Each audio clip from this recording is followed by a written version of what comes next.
Graça e paz, amém? Estamos aqui iniciando a nossa live, nosso culto nesse domingo e queremos ser gratos a Deus por essa oportunidade, que mesmo distante pela circunstância, mas Deus tem nos dado essa graça e essas ferramentas da informática, dos meios de comunicação, para podermos estarmos louvando o seu nome, amém? Nós iremos dar início às 18h30, falta um minuto, que entre e o que deixe de entrar, nós iremos começar, ser fiel ao nosso horário, amém? Está aí nosso irmão Zezinho, um abraço na família, que Deus te abençoe, na sua esposa, filhos, netos. Está a nossa irmã Silvana, a esposa do irmão Marcos, para os seus filhos, para o nosso irmão Davi, a irmã Zefinha, a irmã Beth, irmão Márcio aí, que Deus abençoe. Irmão Jailson, um abraço, meu irmão Jailson Arruda, que Deus te abençoe, juntamente com a sua família, irmã Elizabeth, Eliette. Amém? E hoje nossa meditação vai ser Lucas capítulo 16. Aqui o rico e o mendigo. Amém? O rico e o pobre, o rico e o Lázaro, irmã Suzana, glória a Deus, o irmão Antônio, o irmão Silvana, Marcos, Silva Marca, Silva Helena, Marmadônio, Valdene, Raquel, um abraço aí na família, irmã Raquel, Valcrécio, Betel, Paulo, irmão, glória a Deus, irmã Eliane, Valdene, Raquel, um abraço, Mardônio, amém? Vamos dar início? Glória! Vamos orar ao Senhor, que Deus nos conceda nesta noite mais um momento, Deus, na Tua presença. Queremos exaltar e glorificar o Teu nome por todas a Tua bondade, benevolência, graça, misericórdia, bondade para conosco. Pelo Senhor ter sustentado as nossas vidas e continua nos sustentando com a Tua destra poderosa. E cada dia, meu Pai, gera o desejo dentro do nosso coração. E o cântico que o Senhor tem colocado nos nossos lábios seja para glorificar, exaltar e bendizer o Teu nome. Que Deus nos conceda sabedoria e entendimento, a revelação do Teu Espírito, a interpretação da Tua palavra, e que essa palavra penetre ao nosso coração, Deus. E o Senhor que esquadrilha o nosso ser, o Senhor sabe qual é a nossa necessidade. Que assim o Senhor nos conceda, Pai, para edificação de nossas vidas, Deus, para a sustentação da nossa fé em Cristo Jesus, e em tudo, Paizinho querido, queremos que o Teu nome venha a ser glorificado, para a honra e glória do nosso Deus, que vive e reina de toda a eternidade. Amém. Amém. Nosso texto, aí no final a gente começa a interagir, tá bom, meus amados? Espero aí que hoje esteja melhor a claridade, esteja mais visível a vocês. Amém? Glória a Deus. Irmã Graça, irmão Damião, todos que estão aí conectados, tá bom? Irmão Valcrécio, irmã Sara, irmão Antônio, tá? Amém. Que Deus abençoe.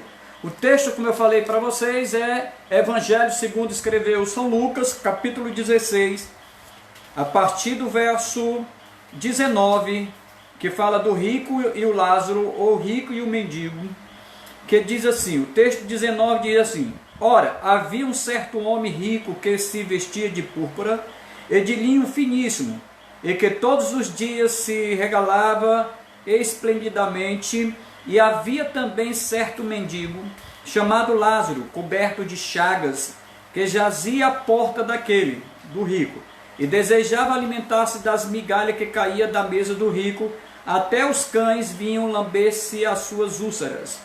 Aconteceu,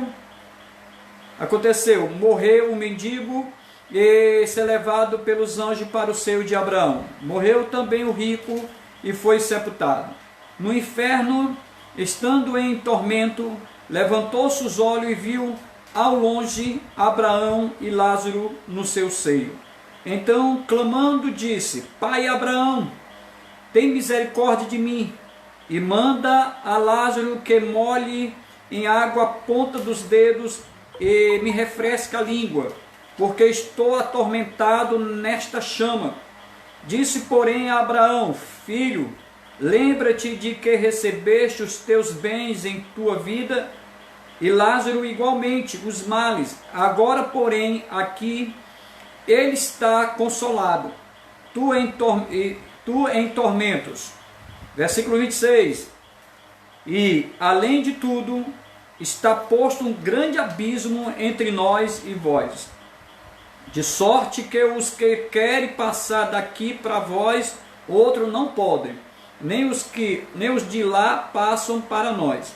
Então replicou: pai, eu te imploro que eu mandes a minha casa paterna, porque tenho 5 irmãos, para que lhe dê testemunho, a fim de não virem também para este lugar de tormento.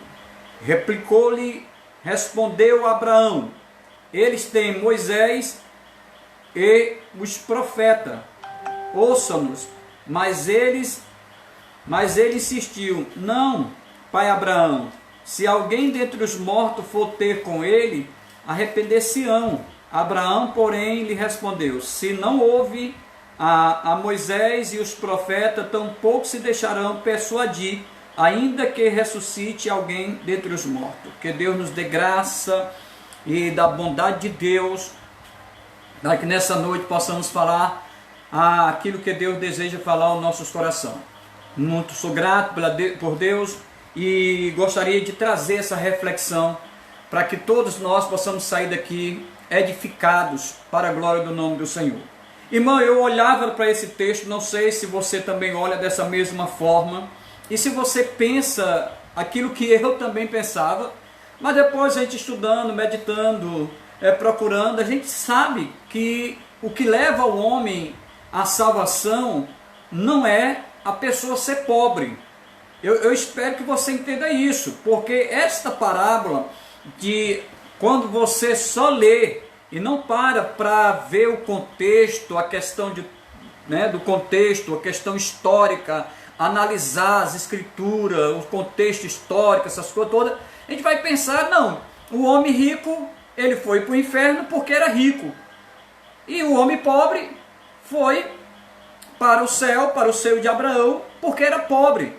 É tanto que o contexto diz assim: tu recebeste em vida tudo, você gozou, você usufruiu, você dava festa, você usava roupas reais, de gente nobre, e agora você está no lugar porque naquele mundo você recebeu já a sua recompensa, e agora tu vai para o inferno. E dá para se entender, irmão, que nós lendo a Bíblia, a gente percebe que a pessoa não vai para o céu por ser pobre, nem a pessoa vai para o inferno por ser rica. Não, porque quando a gente está lendo os evangelhos, principalmente nos evangelhos, em Atos, depois vê os evangelhos em Atos, a gente percebe que quantas pessoas ricas tomaram decisão para seguir Jesus Cristo, mesmo diante da perseguição, mesmo pela posição social. Quantas pessoas? E as pessoas pobres, meus amados, não irão para o céu porque ser pobre, porque o que leva o homem para o céu é o arrependimento, é o reconhecimento. Agora, se a gente nós vamos perceber, meus amados, que dando uma olhadazinha para o contexto, e nós voltarmos, meu amado, um pouco lá para o capítulo 15 de Lucas, a gente vai perceber quem era o público para quem Jesus Cristo estava falando esta parábola. Eu estava vendo aqui que esse texto é analisado à luz das Escrituras, o seu contexto histórico, passamos a entender que se trata de uma parábola. Muitos acham que não é uma parábola, porque na parábola não cita o nome de pessoa, e aqui a gente percebe que esse homem rico é tratado só como um homem rico, e não tem um nome desse rico. E Lázaro recebeu, esse mendigo tinha o nome de Lázaro, mas você não vê Lázaro como este mendigo questionando alguma coisa, falando alguma coisa, é narrado o fato de uma forma alegórica, que através traz-nos ensinamentos, né, de verdades espirituais essenciais a respeito do reino de Deus. Há outras personagens para quem Jesus Cristo está se dirigindo, é para os escribas e os fariseus. Olhe que o Senhor está se dirigindo para a questão de duas autoridades da sua época. Os escribas eram pessoas que eram os copistas e interpretavam a lei de Moisés, e os fariseus, que até o nome diz separados, fazia parte de da religião, ou de uma das maiores religiões da época. Então são pessoas que fazem parte do sinédrio, são pessoas que estão ali julgando o povo, são pessoas que estão interpretando a lei, são pessoas que estão na sinagoga, e Jesus Cristo agora está falando para essas pessoas. Essa interpretação do texto que nós acabamos de ler, Jesus Cristo está falando para esse tipo de pessoa, para os escribas e fariseus, para todo o povo judeu, para aqueles que o cercavam, para aqueles que o acompanhavam, que o reino de Deus era necessário reconhecer que ele era o Messias, o Filho de Deus. Então, a outra questão é que essas pessoas, os fariseus, os escribas, eles entendiam que a riqueza lhe dava o direito ao céu, ou não a sua religião lhe dava direito aos céus. Então, olhando para esse texto, eles indagam quem é esse, ou eles estão questionando a autoridade de Jesus Cristo. Quem é esse que come, que senta na mesa com pecadores, com publicanos, que publicano era judeus, que cobrava os impostos dos próprios judeus, a serviço dos romanos. Então, e os pecadores, ele diz assim, quem é esse? Então ele está começando, eles estão questionando a autoridade de Jesus Cristo, eles estão questionando se verdadeiramente, se Jesus é o Filho de Deus, se é o Salvador. Eles ignoram essa questão de Jesus Cristo, e Jesus Cristo no capítulo 15, eles estão questionando essa situação, por isso eles não estão dando muito crédito que Jesus Cristo está falando, e para chegar nesse contexto de em céu e inferno, Jesus Cristo, ele vem narrando algumas parábolas, e ele dá continuidade. Aqui seria uma história popular, que Jesus Cristo estava contando a história popular do seu tempo, do tempo dos judeus, naquele momento, né, contemporâneo, e qual Jesus usa para destacar e dar uma lição espiritual para com aqueles que conheciam a lei. Conhecer a lei é uma coisa, mas eles não praticavam. Quem eram esses? Escribas e os fariseus. Então ele começa a narrar, ele está aqui no capítulo 15, e ele narra algumas parábolas, e ele vê que alegria há no coração de Deus pelo um pecador que se é encontrado, ou por uma vida que é salva. E ele começa a narrar a questão da parábola da ovelha perdida, e quando chega aqui no versículo 6, ele diz: indo para casa, reuniu-se os amigos, vizinhos, dizendo: alegrai-vos comigo, porque já achei a minha ovelha perdida. Já achei minha ovelha perdida. Digo-vos que assim haverá também, né, júbilo ou alegria no céu por um pecador que se arrepende,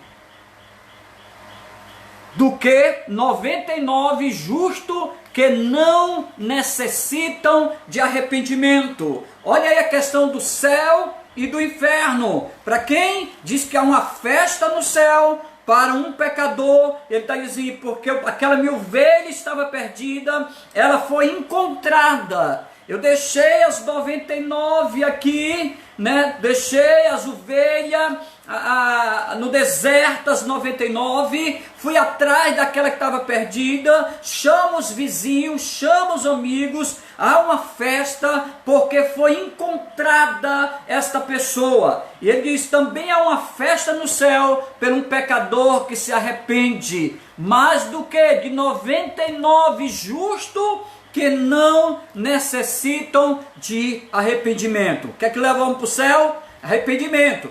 O que é que leva o homem para o inferno? Não se arrepender dos seus pecados e nem reconhecer que esse que estava pregando verdadeiramente é o Messias. E ele vai falar da dracma perdida, né? Da dracma, que é uma moeda que estava perdida dentro de casa. Isso para os próprios judeus, para os próprios escribas. Ele está dizendo, vocês são como uma moeda perdida dentro de casa. E ele diz que tem uma mulher que tinha 10 dracmas, perdeu uma, então ela acende a candeia, varre a casa, procura diligentemente até encontrá-la.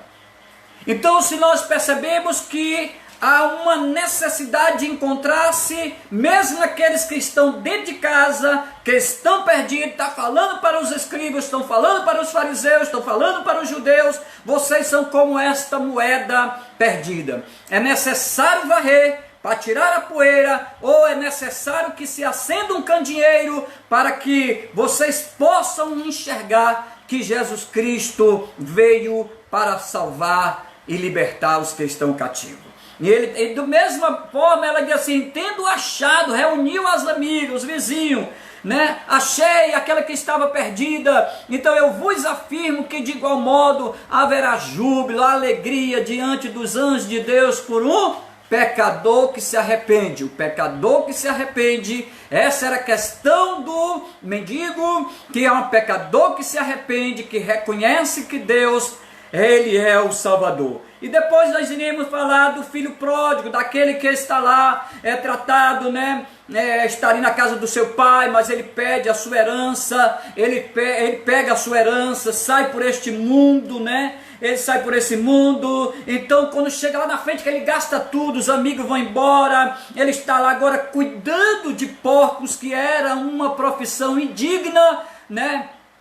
Para todas as pessoas, não poderia estar no meio da sociedade, não poderia nem ter o direito de escolher a própria pessoa para se casar, então era discriminada, rejeitada essa profissão de cuidar de porcos, e de repente ele cai em si, diz que na casa do Pai, na casa de Deus, na casa do Senhor, ou na presença de Deus, há abundância de alegria, de paz, de fortaleza, de segurança. Então volta para a casa do Pai, e quando esse pai, ele não perde a esperança desse filho que vai embora, ele está ali todas as tardes esperando qualquer dia desse o seu filho aparecer, e de repente esse filho, ele cai em si, ele diz, na casa do meu pai, ele diz, na casa do meu pai, os empregados da casa do meu pai, eles passam melhor do que eu estou passando aqui cuidando de porcos. Então ele volta, e quando ele volta, o seu pai avista, corre, abraça. O pai abraça da maneira que você volta. O Pai, Deus, Ele está pronto para te abraçar. É só voltar. Então ele volta, ele abraça, ele dá um anel de uma nova aliança, dá um novo calçado, troca suas vestes, manda pegar um bezerro cevado, faz-se uma festa ali para todos daquela família, e ele declara isso. Aquele que estava morto reviveu, e o que estava perdido foi achado. Então há uma festa no céu pelo pecador que se arrepende. Então esse é o contexto, meus amados. Esse é o contexto, quando chega aqui no versículo 32, entretanto ele precisa que, do capítulo 15, verso 32, entretanto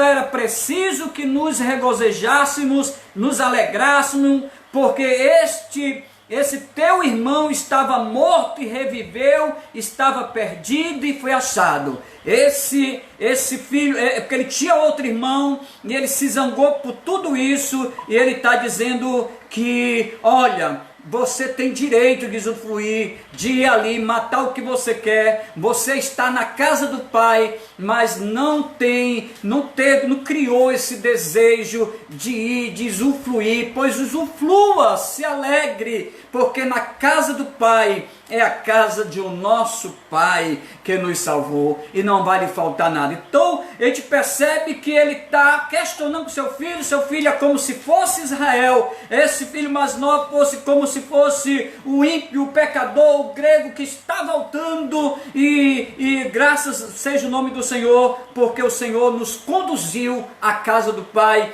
Hoje nós podemos usufruir da sua presença, da sua alegria, da sua bondade, e melhor de tudo isso, ele escreveu, ou ele apagou toda essa história. Até quando você cuidava de porcos, o Senhor apagou a sua história.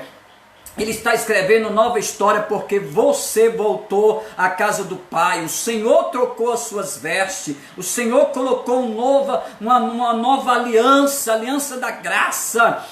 Pela graça sois salvos mediante a fé, isso não vem de vós, é dom de Deus. Então todo esse é o benefício, e ele começa a narrar. E agora essa questão, minha amada, de um pecador, de vida que são resgatadas, mas de repente ele conta uma parábola, como se fosse aqui essa parábola da ovelha perdida, da dracma, do filho pródigo, fosse como se fosse o pobre que está voltando à casa do Pai. Mas de repente aqui no capítulo 16, encontramos um que pode se representar este homem rico, o administrador infiel, que se preocupava com suas riquezas, com seus bens, enganava o seu patrão percebe isso, chama para prestar conta, mas só que agora como eu irei conviver no meio daqueles que eu roubava? E aí ele começa a querer dar o jeitinho brasileiro, se um devia 100, paga só 50, se outro devia 100, paga só 80, para que ele pudesse voltar ao convívio.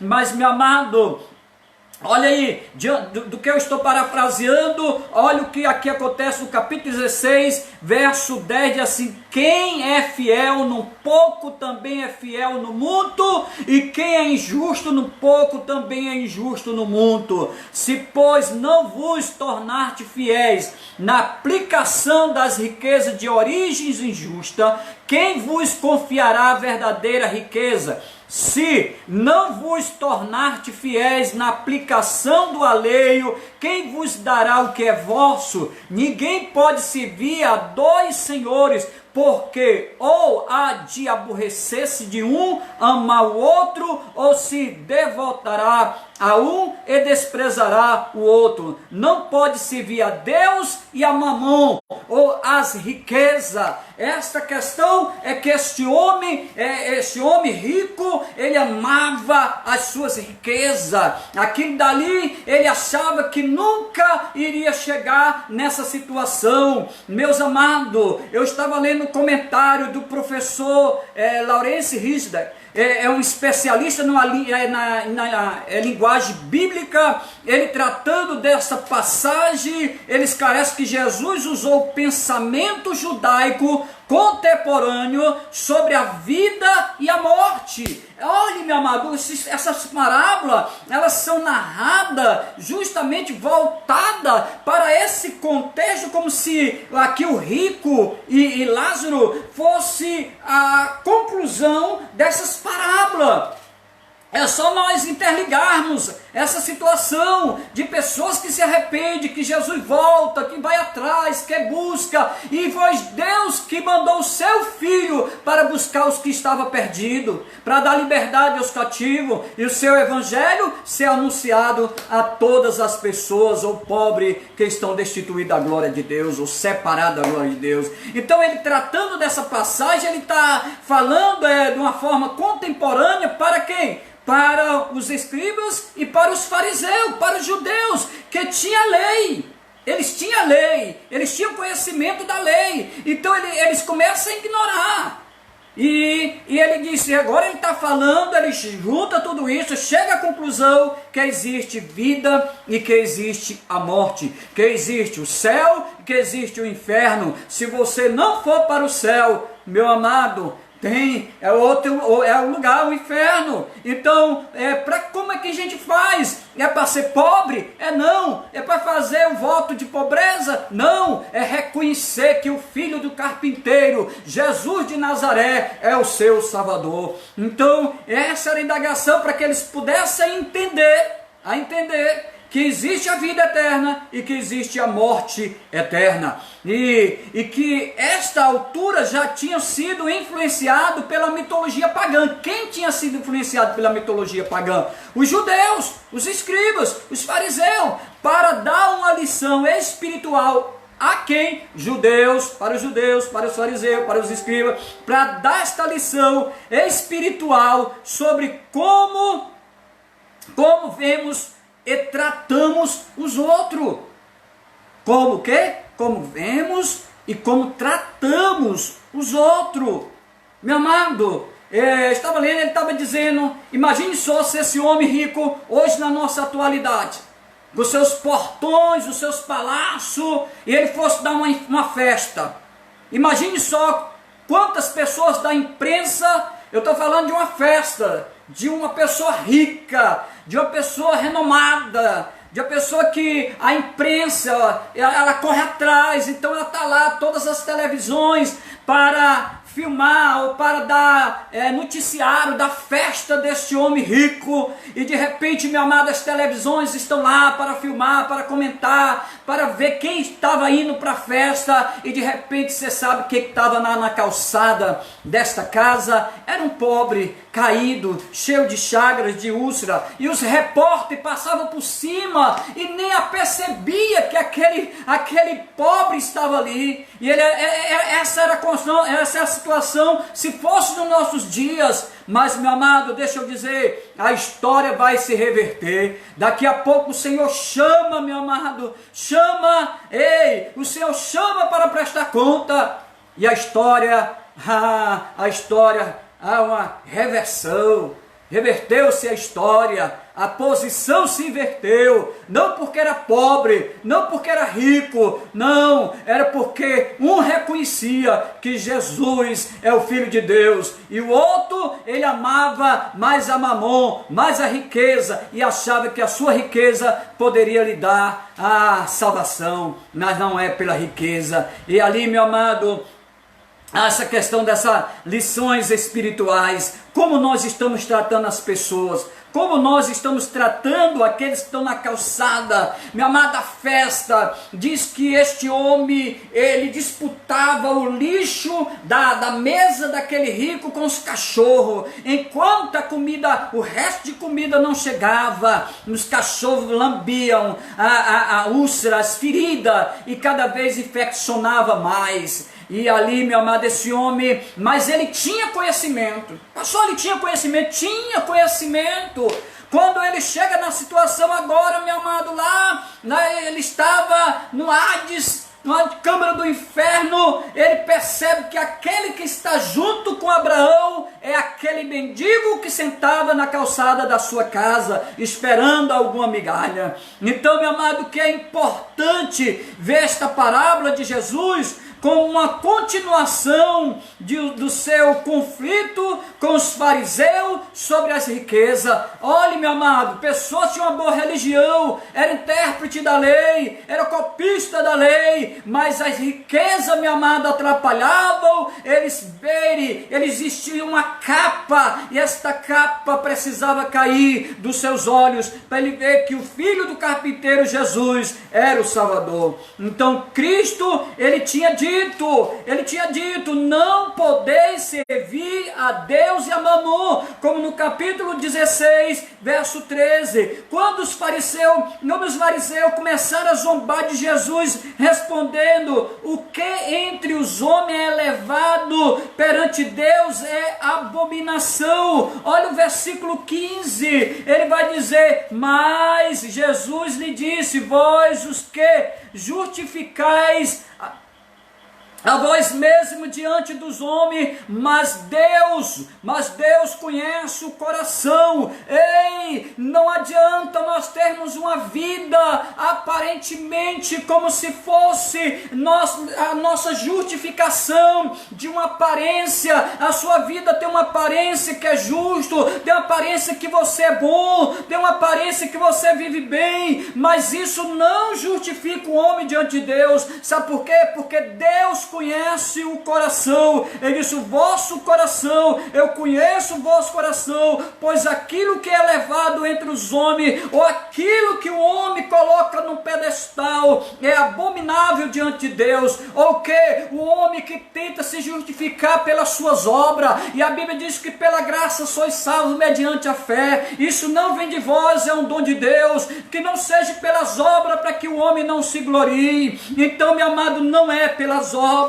Não há dúvida de que os fariseus não se convenceram diante dessa argumentação de Jesus Cristo. Como é que eles vão ser convencidos ou persuadidos com o coração cauterizado, com o coração de pedra? E assim Cristo contou uma história com a intercessão, com a intenção de enfatizar a importância que era acabar do dizer, ou melhor, meu amado, ele acabara com aquele dizer: tenho uma boa religião, eu sou um homem bom. Não, ele agora vai acabar, e ele agora começa a dizer, ele começa a dar continuidade no seu sermão. Se olharmos apenas, meu amado, para esta vida, olha, Jesus Cristo, ele está abrindo, ou tentando abrir os olhos dos judeus, dos fariseus, dos escribas, daqueles seus ouvintes, do pecador. Ele diz: olha, se nós olharmos apenas para esta vida, tem muitas pessoas, meu amado, que resume toda a sua vida somente nesta. Meu amado, aqui é só um princípio, aqui é só uma introdução. Meu amado, existe algo mais profundo, que os nossos olhos nunca viram, nossos ouvidos nunca ouviram, o nosso entendimento não tem a capacidade de entender aquilo que Deus tem reservado para os seus filhos. Um homem rico parece ser ao mesmo tempo abençoado, feliz. Olhe, se hoje nós olharmos com este olhar, humanamente falando, é como se você olhasse para aquele homem, e assim, meu amado, dentro de uma teologia da prosperidade, porque a pessoa vê a pessoa feliz, a pessoa é abençoada, a pessoa tem riqueza, o homem, ele tem tudo, mas o homem pobre, aquele rejeitado, amaldiçoado, não tem nada. Não há dúvida de que as pessoas na primeira situação seria todos como alto valor, e as outras seria vista como desprezível. Um grupo você ia passar a ver de uma pessoa de um alto valor. Todos iriam ver a situação e olhar e iria colocar essa pessoa como se num pedestal, ia dar os primeiros lugares. E a situação do pobre, todos iriam olhar de uma forma desprezível. Então Jesus disse que ambos morreriam, e assim repetidamente as suas posições são invertidas. Quer ver o texto? Nós acabamos de ler, vamos ler de novo. Então você agora percebe, e ele vai dizendo, olha aqui: ora, havia um certo homem rico que se vestia de quê? De púrpura. A gente percebe que esse homem, ele tem riquezas, ele se veste bem e dá banquetes. E aí nós percebemos que o outro lado da moeda é aquele que está na calçada da sua casa esperando a sobra daquele banquete para que pudesse se alimentar, a qual havia uma concorrência com os cachorros. E os cachorros, antes de a comida chegar, aproveitavam, lambiam as suas úlceras, as suas feridas, a qual infeccionava cada vez mais. Essa era a duas situação. E Jesus Cristo, ele chega nesse questionamento, e ele vê que esse homem está lá. Só que ele começa o quê? Chega um momento de repetidamente as posições são invertidas, porque Deus não vê o homem como, Deus não vê as pessoas como o homem vê, Deus vê o homem como ele realmente é. Amém? E assim, meu amado, nós iremos aqui para concluirmos. Este homem está rico, este homem é rico, agora chega numa situação e diz, meu amado, que as histórias pagãs é como se tivesse dois compartimentos, em um compartimento a pessoa pudesse usufruir de tudo, tivesse lá mananciais de águas, flores, muita abundância, tudo que você possa imaginar, agora está lá, é um compartimento, e só que no outro compartimento você olha e vê a escassez, vê o sofrimento, o calor, e tudo isso, e parece que eles estão em dois compartimentos. E esta era a visão dos escribas, dos fariseus, que eram dois compartimentos. Ou tem algumas religiões que acham que a pessoa que está no compartimento, ela pode ir para o outro compartimento quando ele desejar. Só que a indagação de Abraão, ele disse, não, meu filho, quem está aqui não pode ir para aí, e quem está aí não pode vir para cá. Aí a ficha agora começa a cair, e aí ele começa a cair, e parece que aquele egoísmo, a arrogância começa a vir a real da sua situação. Ele disse, não pode mudar. A Bíblia diz, Hebreus 9:27, que após a morte segue-se o juízo, meu amado. Após a morte, meu amado, você não tem mais como decidir ou reconhecer que Jesus é o Salvador da sua vida. Então este homem agora ele começa, meu amado, eu creio numa forma de intercessão, de uma forma de oração, mas às vezes, meu amado, a oração já é tarde, a coisa já aconteceu, os fatos já aconteceram, já é uma nova realidade, não dá mais para orar, tu perdeu o período, perdeu o tempo de oração, perdeu o tempo de comunhão com Deus. Mas isso, meu amado, hoje, enquanto Jesus ainda não voltou, comece a orar, comece a buscar, comece a voltar à casa do Pai, peça a Ele para trocar as suas vestes, a sua vida, peça a Ele para apagar o teu nome do livro da culpa, que este livro da culpa é onde está assinado aqueles que irão para o inferno. Deixa que Deus apague, escreve o teu nome no livro da vida, porque esses serão levados ao seio de Abraão. Então agora, meu amado, eu vejo esse homem, e ainda com arrogância, e eu vejo que mesmo ele está lá, ele começa e assim manda, olha aí a arrogância dele, e percebemos que ele conhecia o mendigo, que ele disse, mande que Lázaro molhe a sua mão na água, refresque meus lábios, a minha boca, porque aqui está quente.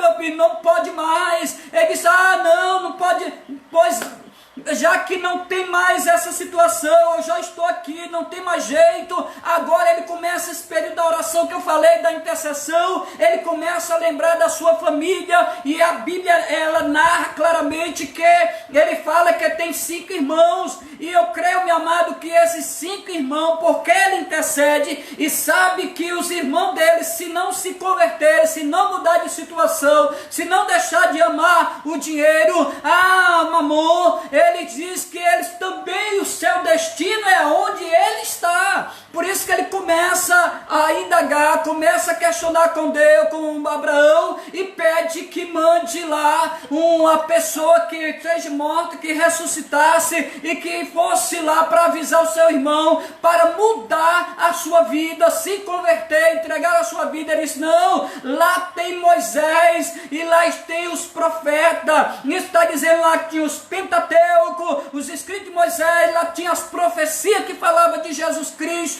lá tinha a palavra de Deus, eles estavam ensinando nas sinagogas, porém ensinavam, mas não praticavam. Ele disse, lá está a palavra, então lá tem a oportunidade. Não adianta uma pessoa morta ressuscitar e ir lá para avisar os teus irmãos, porque lá já tem a palavra de Deus. E ele diz assim, então não tem mais jeito, então tem não. E aí a gente percebe, meu amado, aqui no finalzinho do texto que nós estamos acabando de ler, já chegando à conclusão, além de tudo está posto um grande abismo, isso já falei, ponto que tem os 5 irmãos, aí ele responde a Abraão, tem Moisés, os profetas, ouçam, mas ele diz, não, pai Abraão, se alguém dentre os mortos ter com eles, arrepender-se-ão. Ei, meu amado, ele diz, tem lá a palavra, Abraão, meu amado, ele se arrependeu, ele teve fé nas promessas que o Filho de Deus viria, e o Filho de Deus veio. Então, meu amado, a salvação é pela fé, na pessoa do Senhor Jesus Cristo, pela graça na pessoa do Senhor Jesus Cristo. E Abraão, porém, lhe respondeu, se não houve a Moisés e os profetas, tampouco deixarão de persuadir, ainda que resistisse alguém dentre os mortos, ou que ressuscite alguém dentre os mortos. E aqui, meu amado, a gente percebe a razão, porque quando Jesus Cristo morreu, ele passou 40 dias no meio do seu povo, para mostrar que a ressurreição, ela é real, que a ressurreição é verdadeira, assim, meu amado, como a morte é espiritual, e a passar uma eternidade sem Deus, ela também é real. Pastor, qual é o único caminho? O caminho é Jesus Cristo. O caminho é Jesus Cristo. Então eu gostaria que você pudesse ter ou compreender essa questão da palavra de Deus, essa situação que ele está falando para os escribas, para os fariseus, para os judeus, a situação deles, né, que não quiseram se arrepender. Ele fala algumas parábolas e agora ele está dizendo, vocês não querem se arrepender, vocês fazem pouco caso dos meus ensinos, mas eu quero dizer para você que o inferno é real e que o céu também é verdade. Então, para nós encerrarmos, através da parábola do rico e Lázaro, aprendemos que Deus não olha para a aparência do homem. Amém? Esta é a primeira lição, que olhando para essa parábola do rico e Lázaro, aprendemos que Deus não olha para a aparência do homem, nem para a sua glória neste mundo, mas sim para o seu coração. Deus olha para o seu coração e conhece o seu coração, e para o seu interesse pela glória de Deus. Como é isso? Pelo seu interesse em buscar Jesus Cristo, entregar a sua vida. Você quer seguir Jesus Cristo? Negue-se a si mesmo, tome a sua cruz e siga Jesus Cristo. Ainda que com sofrimentos e aflições, ninguém é salvo por ser pobre, nem condenado por ser rico, mas é melhor ser como a escória. Que é isso, escória? Borra que fica no fundo do copo, ou gente mais baixa da sociedade, deste mundo, pobre, desprezado, mas teu nome, isto é, como é que é isso? Pobre, desprezado, ser a borra do fundo do copo, gente baixa da sociedade, mas tem uma coisa, mas teu nome, isto é, teu nome é ser reconhecido por Deus, do que gozar dos prazeres passageiros, ser rico, aclamado, mas sem o nome, isto é, desconhecido e pobre para com Deus. Esta é a conclusão. Esta é a conclusão, meus amados. Ser o quê? Ser conhecido por Deus. Oh, glória a Deus. Mas ser conhecido por Deus, isto é, meu amado, mas teu nome está escrito no livro da vida. Mas teu nome, isto é, ser conhecido. Quantas pessoas chegarão naquele dia, declararão ao Senhor, que Deus, eu profetizei, fiz isso e aquilo, e Deus disse, eu não te conheço. Meu amado, o que faz o homem herdar a vida eterna é o novo nascimento. Nós vamos ver, meu amado, está ali Cornélio, aquele homem, e precisa nascer de novo. Aleluia, é necessário nascer de novo, meu amado. É necessário nascer de novo. Para me encerrar, meu amado, gostaria de ler só um texto para fechar aqui, Apocalipse. O Apocalipse capítulo 3, verso 14, o Senhor escrevendo a sua igreja, a carta à igreja de Laodiceia, apóstolo João, ele escreve pela revelação, e eu gostaria, para fechar, que faz parte desse contexto, a carta à igreja de Laodiceia, Apocalipse capítulo 3, verso 14 até o 22, diz assim: ao anjo da igreja de Laodiceia escreve: essas coisas diz o Amém, a testemunha fiel e verdadeira, o princípio da criação de Deus.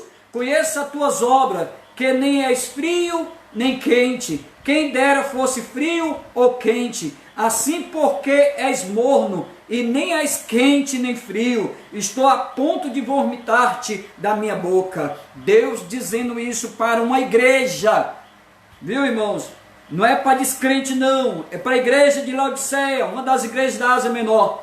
Pois dizem, estou rico, olha aí, abastado e não preciso de coisa alguma, nem sabe que tu és infeliz, sim, miserável, pobre, segue nu.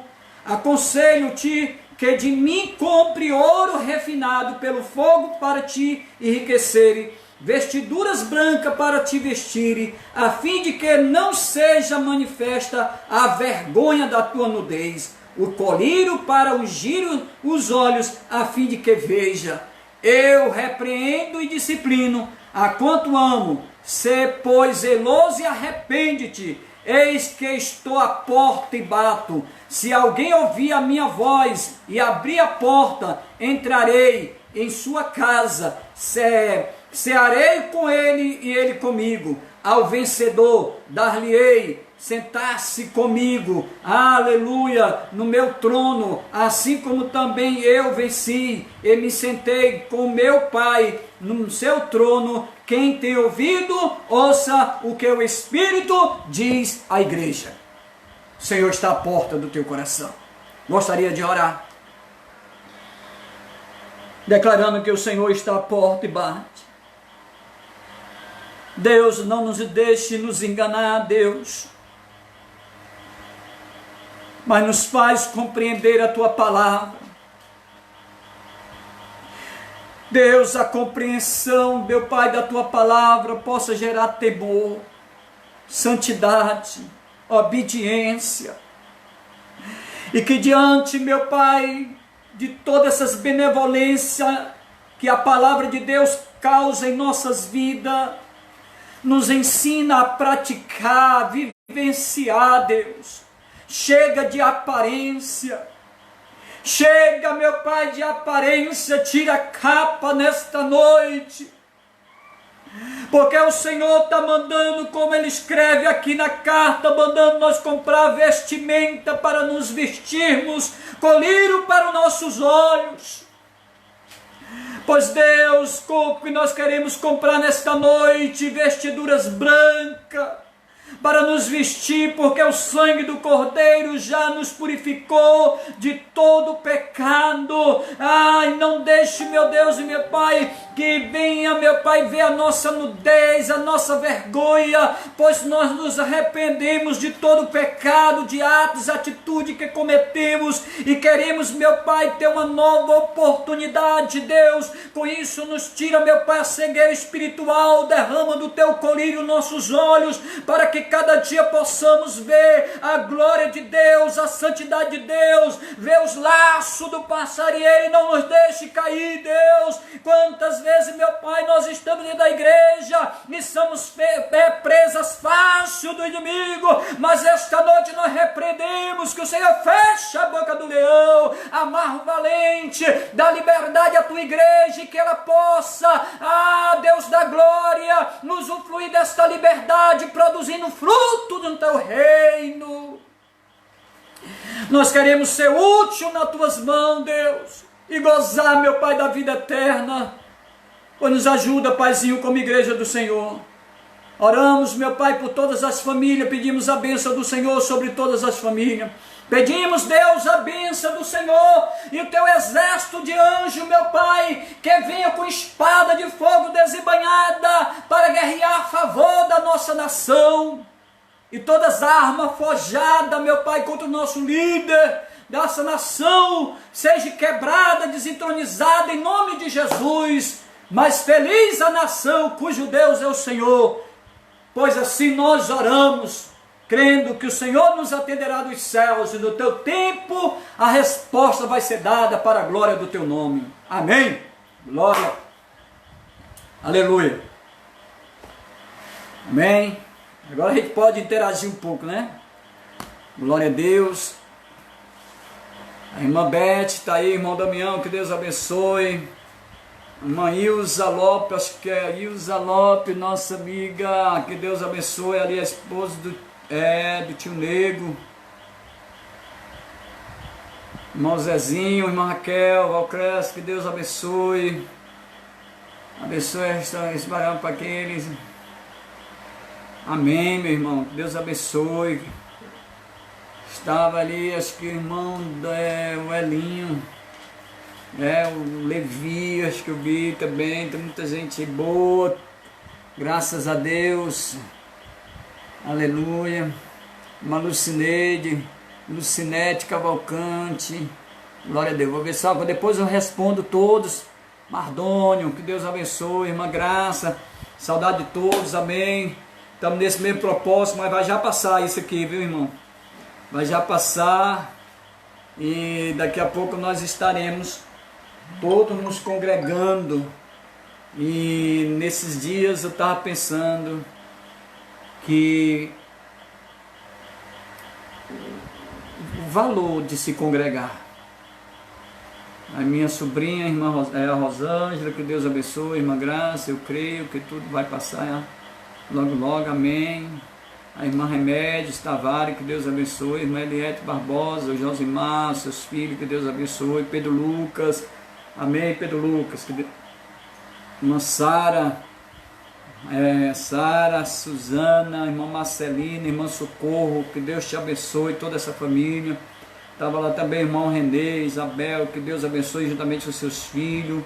O Roger K, aí a autoridade, escritor, Roger K, advogado, meu amigo, um abraço aí na Vitória. Demorou, mas até o nome já diz, né? Vitória, que benção, aleluia, irmão Roger, é o nosso teólogo, escritor, benção de Deus, lá de João Pessoa. Ele é natural de Guiné-Bissau, é primo do Mateus, né? Nosso escritor, nosso advogado, nosso irmão, professor do Betel. O homem tem aí um bocado de título, que Deus abençoe. Adiante de todos esses títulos, nós somos irmãos em Cristo Jesus. Deus abençoe. Quero pedir oração pela irmã Mirelle, amém, glória a Deus, amiga da irmã, acho que é da irmã Beth, acho que seja isso, amém. Irmã da Cristina, irmão Maninho, que Deus abençoe essa família aí abençoada. Emily Diego, que Deus abençoe. Irmã da Beth, a irmã da Cristina, Pai do Senhor, glória a Deus, amém. Irmã Emily Diego, Sara, Pai do Senhor, Pai Igreja, amém. A irmã Lívia, que Deus abençoe, glória a Deus, que Deus abençoe, irmã Lívia, toda a sua casa, que Deus abençoe.